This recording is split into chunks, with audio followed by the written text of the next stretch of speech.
ఉన్న బంగారాన్ని విడిపించి ఆ రోజు ఆన్లైన్ రేటుకే మేము కొంటాం. Sharma gold company. పారదర్శకంగా లేదు అని మీరు అంటున్నారు. ఎలక్షన్ అవకతవకల గురించి ప్రతిరోజు నిత్యం మీడియా సంస్థలు కావచ్చు, ఇలాంటి ఇంటర్వ్యూస్ లో మీ పార్టీలో ఉన్న మీలాంటి అధికార ప్రతినిధులు, నాయకులు, కార్యకర్తలు పదే పదే ముత్తుకుంటున్నారు. కానీ ఒక్కరి దగ్గర నుంచి చలనం లేదు. ఆయనే వైఎస్ జగన్మోహన్ రెడ్డి. ఎందుకు మీరు ఇంతలా నినదిస్తూ ఉన్నా కూడా అతని నుంచి ఒక సింగిల్ స్టెప్ కూడా దానిపై టువర్డ్స్ ఈసీ కొన్ని అవకతవకలు చేసిందని, మా ఎలక్షన్ రిజల్ట్ ప్రాంప్ట్ గా లేదు, మాకు అనుమానాలు ఉన్నాయని ఎందుకు బయటకు వచ్చి ఒకసారి కూడా మాట్లాడలేదు? కొంతమంది ఏం కామెంట్ చేస్తారంటే, నాయకుడు ఆ విధంగా మాట్లాడినప్పుడు గెలవలేదు కాబట్టి ఈ విధంగా అంటున్నాడేమో అని చెప్పి ఆయన్ని చులకం చేసే మాట్లాడే అవకాశం ఉంది. కాబట్టి ఆయన పెద్ద మనసుతో ఆయన పట్టించుకోకపోవచ్చు. ఆయన పార్టీ ప్రతినిధులు అయిన మేము, లేకపోతే మా పార్టీకి సంబంధించిన బాలినేని గారు వేసిన రిట్ పిటిషన్ కానీ, సుప్రీంకోర్టు ఇచ్చిన గైడ్ లైన్స్ ఏంది, వెరిఫికేషన్ చేయమని వెరిఫికేషన్ కావాల్సిన ఫీజు కట్టించుకుంది. అంటే ఏ విద్యార్థి అయినా ఎలక్షన్ లో అదే ఎగ్జామ్ లో ఫెయిల్ అయితే, లేదా ఎగ్జామ్ లో తక్కువ మార్కులు వచ్చాయని భావిస్తే రీకౌంటింగ్ ఒక ఫీజు, రీవాల్యుయేషన్ ఒక ఫీజు ఉంటుంది. మరి రీవాల్యుయేషన్ కే ఫీజు కట్టించుకున్న ఈ ఎలక్షన్ కమిషన్, కొన్ని లక్షల రూపాయలు కట్టించుకున్న ఈ ఎలక్షన్ కమిషన్, అది బెల్లాన్ చంద్రశేఖర్ గారు వేసిన కానీ వివిధ దగ్గరలో వేసిన బూత్ వారి వంటిని వెరిఫికేషన్ చేయమని సుప్రీంకోర్టు ఆఫ్ ఇండియా ఇచ్చిన తీర్పుని ఏ విధంగా ఎలక్షన్ కమిషన్ ఆఫ్ ఇండియా అవహేళన చేసింది? ఎగ్జామ్ లో రీవాల్యుయేషన్ అంటే మా పేపర్లు మాకు చూపించాలి, మా వీవీప్యాట్ స్లిప్లు ఒరిజినల్ గా ఉన్న ఈవీఎంలకు సంబంధించి టాలీ చేసి చూపించాలి. కానీ వాళ్ళు ఏం చేశారు, ఈవీఎంలు అంటే ఇలా ఉంటాయి, ఈవీఎంల మీద ఎలా బటన్ ఒత్తాలి, ఈవీఎం లో ఒత్తినప్పుడు ఎన్ని సెకండ్లకు స్లిప్ వస్తుంది డెమాన్స్ట్రేషన్ ఇచ్చారు. అంటే మార్క్ పోలింగ్ చేస్తారా? అంటే ఎగ్జామ్ రాసే స్టూడెంట్ కి బ్లూ ఇంక్ వాడాలి, మీ నంబర్ బాక్స్ లోనే వెయ్యాలి, అడిషనల్ ఎలా కుట్టాలి, ఇవి నేర్పించడం రీవాల్యుయేషన్ అంటే? ఇంత మోసమా? ఎందుకు చూపించలేకపోతున్నారు? సదరు ఏదైతే ఆధారాలు ఉన్నాయో అన్ని ధ్వంసం చేశారు కాబట్టి, వాళ్ళ దగ్గర లేవని చెప్తే గగ్గోలు అవుద్ది కాబట్టి, దేశం వైపు అందరూ చూస్తారు కాబట్టి, ఎలక్షన్ కమిషన్ ఆఫ్ ఇండియా చేసిన ఈ నిర్వాకం దేశం అంతా చర్చనీయాంశం అవుతుంది కాబట్టి, ఏదో చేసినట్టు ఉండాలి, సుప్రీంకోర్టు చెప్పింది కాబట్టి మార్క్ పోలింగ్ చేస్తారా? ఇప్పుడు దాని వైలేషన్ గురించి ఎవరైతే కేసులు వేశారో వాళ్ళు సుప్రీంకోర్టు గడప దొక్కారు. ఇప్పుడు వస్తుంది విచారణకు, ఖచ్చితంగా రావాలి. భారతదేశంలో ఇదే విధమైన సిద్ధాంతం నడిస్తే ఏ పార్టీ కావాలంటే ఆ పార్టీని ఎలక్షన్ కమిషన్ ఆఫ్ ఇండియా గెలిపించగలదు. ప్రజలు వేసే ఓటుకి అర్థం లేదు. అంతిమంగా ఓటర్ ఓడిపోతున్నాడు, ప్రజాస్వామ్యం నవ్వులు పాలవుతుంది. ఇది ఎవరన్నా గెలవనండి, డిఎంకే గెలవనండి, కాంగ్రెస్ గెలవనండి, భారతీయ జనతా పార్టీ గెలవనియండి, వైసీపీ, తెలుగుదేశం, పవన్ కళ్యాణ్ పార్టీ, లేకపోతే ఏదైనా గెలవండి, మాకు అభ్యంతరం లేదు. ఎలక్షన్ ప్రాసెస్ షుడ్ బి, ఏదైతే ఉందో అది విజిబుల్ గా ఉండాలి, పారదర్శకంగా ఉండాలి, జవాబుదారీతనంతో కూడిందై ఉండాలి. ఎవరు ధ్వంసం చేయమన్నారు? ఎలక్షన్ మాన్యువల్ ప్రకారం 45 రోజులు అన్ని ప్రిజర్వ్ చేయాలి. మీరు ఎందుకు 10 రోజుల్లో తగలబెట్టమని ఇచ్చారు? తగలబెట్టడం ఏంటి? అసలు ఏం జరిగింది అసలు? అందుకే మేము మా దృష్టిలో జనం నుంచి గెలిచిన సీఎం కాదు చంద్రబాబు నాయుడు అని మేము బలంగా నమ్ముతున్నాం. ఇప్పుడు ప్రజలు కూడా నమ్మడం మొదలు పెట్టారు. ఆయన ఈవీఎం సీఎం చంద్రబాబు గారు. ముఖ్యంగా ఇంకొక మాట కూడా మీరు హైలైట్ చేసి చెప్పాల్సిన అంశం ఏంటంటే, ఆయన ఎక్కడ కూడా గెలిచింది ఎన్డీఏతో అని చెప్పట్లేదే. ఎన్డీఏ ప్రభుత్వాన్ని ఎక్కడైనా ఒక్క సమావేశంలో అయినా ఆయన గాని, ఆయన మంత్రులు గాని, ఆయన మిత్రులు గాని ఎవరైనా ఇది ఎన్డీఏ ప్రభుత్వం చెప్తున్నారు? ఆంధ్రప్రదేశ్ ప్రభుత్వంగా పనిచేస్తున్న ప్రభుత్వాన్ని ఎన్డీఏ ప్రభుత్వం అంటే తాట తీస్తామని బెదిరించినట్టుంది. ఎందుకంటే కూటమి ప్రభుత్వం.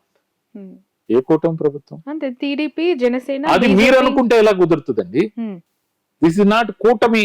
కూటమి పేరుతో ఒక పార్టీ రిజిస్టర్ కాలే. ఎన్డీఏ లేదా ఇండి కూటమి రెండు ఉన్నాయి. మీరు ఎన్డీఏనా కూటమే? కూటమి అంటే ఏంటి అంటే మేము అనాలిసిస్ చేసుకోవాలనా? కూటమి అంటే విచిత్ర కూటమే, నవగ్రహ కూటమే, చిత్ర విచిత్ర కూటమే, మోసం కూటమే? కూటమేంటి?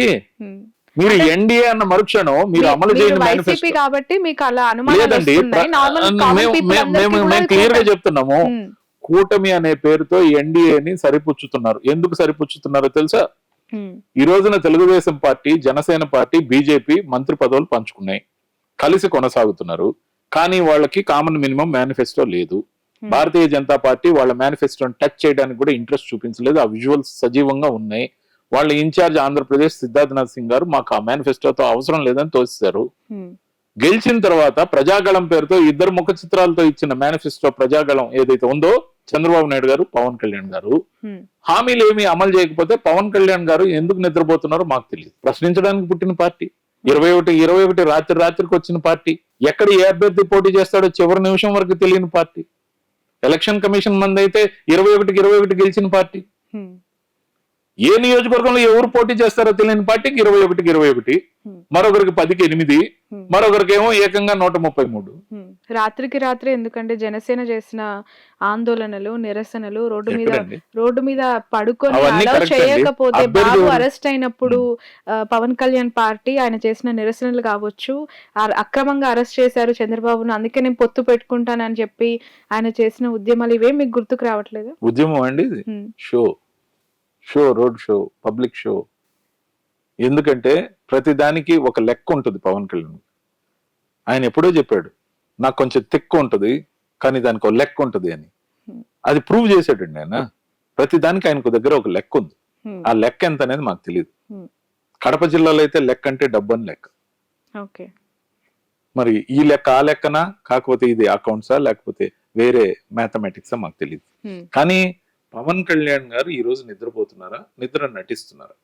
అమలు చేయని హామీల గురించి నిన్న సెప్టెంబర్ 2 అండి, జగన్మోహన్ రెడ్డి గారు నడుంలోతు నీళ్లలో నడుస్తున్నారు. పవన్ కళ్యాణ్ గారు ఎక్కడున్నారు? డిప్యూటీ సీఎం గారు బర్త్డేకి ఏమన్నా డెస్టినేషన్కి వెళ్ళి ఎంజాయ్ చేస్తున్నారా? కనపడరేంటండి? ట్వీట్ ద్వారా కూడా స్పందించరేంటండి? ఆయన వార్ రూమ్ లో కూర్చొని స్ట్రీమ్ లైన్ చేస్తున్నారు. ఎక్కడుంది వారుని? వారు లేదు, రూము లేదు. ఆయన ఎక్కడ రూమ్ లో ఉన్నాడో ఎవరికి తెలియదు. ముఖ్యంగా పవన్ కళ్యాణ్ గారు గెలిచిన తర్వాత అప్పుడప్పుడు ఆయన బాధ్యత సక్రమంగా నిర్వర్తిస్తున్నట్టు కొన్ని విజువల్స్ ప్రొజెక్ట్ చేయడం తప్ప ఆంధ్రప్రదేశ్ లో ఈ 90 రోజుల్లో, రేపటికి 90 రోజులు, ఇప్పటికే 90 రోజులు అయింది. 100 రోజులు కంప్లీట్ అవుతుంది. 100 రోజులు కంప్లీట్ కాబోతుంది. ఒక్క సమస్య మీద అడ్రస్ చేశారా? ముఖ్యంగా తెలుగుదేశం పార్టీ ప్రజాగళం పేరుతో ఇద్దరికి జాయింట్ గా ఇచ్చిన మేనిఫెస్టో అమలు కాకుంటే అడ్రస్ చేశారని మీరు ప్రశ్నించే ముందు అక్కడి నుంచి వస్తున్న ఒక కౌంటర్, 5 ఏళ్లలో చెయ్యకూడని అక్రమాలు, అరాచకాలు వైసీపీ ప్రభుత్వం చేసింది, వాటిని స్ట్రీమ్ లైన్ చేయడానికే మేము ఫోకస్ పెడుతున్నాం. స్ట్రీమ్ లైన్ కాదండి, అక్రమాల గురించి మీకు 5 సంవత్సరాల సమయం ఇచ్చారు కదా. ఈ 5 సంవత్సరాల సమయంలో కక్ష సాధింపులకి మీరు తీశారు కదా, అవి చేసుకుంటూనే ప్రజలకు మేలు చేయండి. 5 సంవత్సరాలు దీనికి మాత్రం పరిమితం చేస్తారా మీ పవరు? అంటే ఇచ్చిన హామీలు అమలు చేయరా? 3 నెలలకి కనీసం ఎంత పర్సెంటేజ్ ఆఫ్ హామీలు అమలు చేశారో చెప్పండి. అంతేకాదు ప్రజల కోసం మీరు ఏం చేయబోతున్నారో చెప్పండి. ముఖ్యంగా నీకు 15,000 నీకు 15,000 తల్లికి వందనానికి శటకోపం పెట్టారు. నాడు నేడుని కాయలా పెడుతున్నారు. ఏదైతే మిడ్ డే మీల్ లో పిల్లలు ఉసురు పోసుకుంటున్నారు, సరైన క్వాలిటీ ఇవ్వట్ల. అన్నా క్యాంటీన్లని అదొక మోసపూరితమైన చర్య. పేదవాడికి భోజనం పెడితే తప్ప అంటారు. ఉచితంగా పెట్టండి, 5 రూపాయలు కూడా అవసరం లేదు, పెట్టండి. కానీ 5 రూపాయలు రాసే లెక్క ఎంత? మీరు పెట్టేది ఎంతమందికి? 100 మందికి పెడితే 1000 మందికి రాస్తున్నారని అందరూ అంటున్నారు.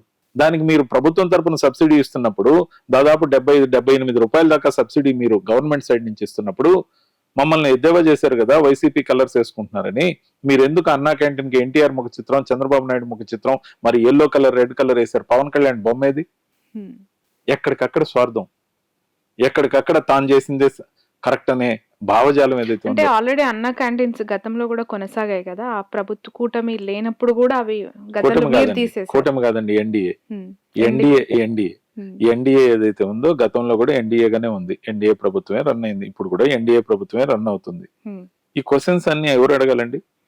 ప్రతిపక్షంగా మిగిలిన ఏకైక పార్టీ ఆంధ్రప్రదేశ్ లో వైఎస్ఆర్సీపీ. ప్రజల పక్షాన పోరాడుతున్న ఏకైక పార్టీ వైఎస్ఆర్సీపీ. వైఎస్ఆర్సీపీ తప్ప ఆంధ్రప్రదేశ్ లో ప్రతిపక్ష పార్టీయే లేదు.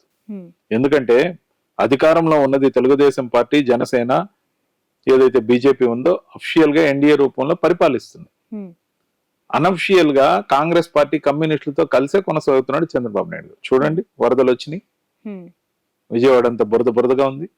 కానీ ఎక్కడైనా ఒక స్టేట్మెంట్ ఉందా వరదల గురించి? కాంగ్రెస్ పార్టీ నుంచి, కమ్యూనిస్టుల గురించి ఎక్కడైనా ఒక స్టేట్మెంట్ వాళ్ళు అమలు చేయని హామీల గురించి ఉందా? ప్రశాంతంగా ఉంది ఆంధ్రప్రదేశ్. ఒక్క వైఎస్ఆర్సీపీతోనే వాళ్ళకి ప్రాబ్లం. ఎందుకంటే ప్రజల తరపున గొంతెత్తేది ఒక్క వైఎస్ జగన్మోహన్ రెడ్డి గారు, ఒక్క YSRCP party. So YSRCP versus all parties in Andhra Pradesh అనే రాజకీయం నడుస్తుంది. ఎక్కడున్నాయి ప్రతిపక్షాలు?